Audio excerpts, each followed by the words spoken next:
হরে কৃষ্ণ শুধু গৌরভক্ত মণ্ডলী, অযোধ্যা ধাম দর্শন শেষে বর্তমানে আমরা এসে উপস্থিত হয়েছি শ্রী বৃন্দাবন ধামে। বর্তমানে আমরা আছি ইসকন কৃষ্ণ বলরাম টেম্পলে। আমার পাশে দেখতে পাচ্ছেন শত শত লোক সকাল সকাল ভগবান কৃষ্ণ বলরাম গৌরনীতায় এবং রাধাকৃষ্ণকে দর্শন করার জন্য এসে উপস্থিত হয়েছেন। আজকে যেহেতু একাদশী, সমস্ত ভক্তবৃন্দরা মন্দিরে যে প্রসাদ স্টল রয়েছে সেখান থেকে একাদশীর প্রসাদ কালেকশন করছেন, প্রসাদ পাচ্ছেন। তো এখানে আজকে আলুর সবজি, সাবুর পকোড়া, চিপস ইত্যাদি সমস্ত একাদশীর প্রসাদের ব্যবস্থা রয়েছে।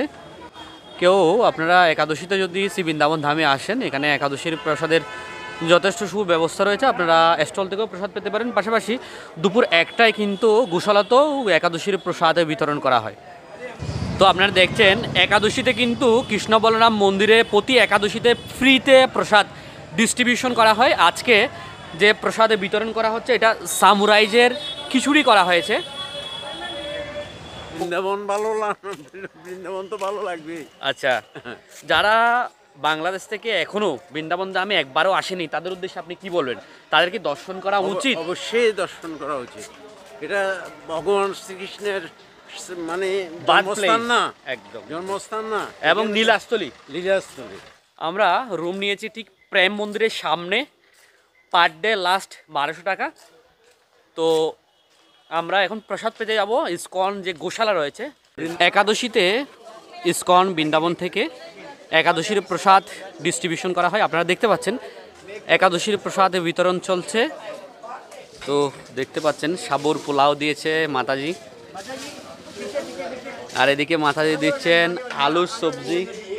हरे कृष्णा। अभी पोटैटो दे रहा है और थोड़ा डाल दीजिए प्रभु जी। Very good. अभी अमृत। एकादशीर समय किन्तु प्रति एकादशीते দুপুর 1টা থেকে প্রসাদ ফ্রি প্রসাদ ডিস্ট্রিবিউশন হয় শ্রী বৃন্দাবন ইসকন টেম্পলের যে গোশালা রয়েছে সেই গোশালাতে। আপনারা দেখতে পাচ্ছেন আগত সমস্ত শ্রদ্ধালু এবং ভক্তবৃন্দদের মাঝে সুস্বাদু কৃষ্ণ প্রসাদ বিতরণ করা হচ্ছে। যারা একাদশী থাকতে চান না, আপনারা যখনই বৃন্দাবন ধামে আসবেন একাদশী থাকবেন, একাদশীর প্রসাদের কোনো অভাব নেই শ্রী বৃন্দাবন ধামে। আপনারা দেখতে পাচ্ছেন আগত সমস্ত শ্রদ্ধালু এবং ভক্তবৃন্দরা গোশালাতে প্রসাদ পাচ্ছেন। হাজার হাজার ভক্তবৃন্দকে ইসকন বৃন্দাবন থেকে ফ্রি প্রসাদের ডিস্ট্রিবিউশন করা হয়। সকাল 9টা থেকেও শুরু হয়, যখন একাদশী থাকে না 10টা 11টা অবধি চলতে থাকে, এবং বিকাল 3টা থেকে আবার বিকাল 5টা পর্যন্ত প্রসাদের ডিস্ট্রিবিউশন সম্পূর্ণ ফ্রিতে অ্যাভেলেবেল ডিস্ট্রিবিউট করা হয়।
তো আপনারা যুক্ত থাকুন বৃন্দাবনের সমস্ত দর্শনীয় স্থান আপনাদেরকে আনন্দ টিভির ফেসবুক পেজ, ইউটিউব চ্যানেলের মাধ্যমে দর্শন করার চেষ্টা করব।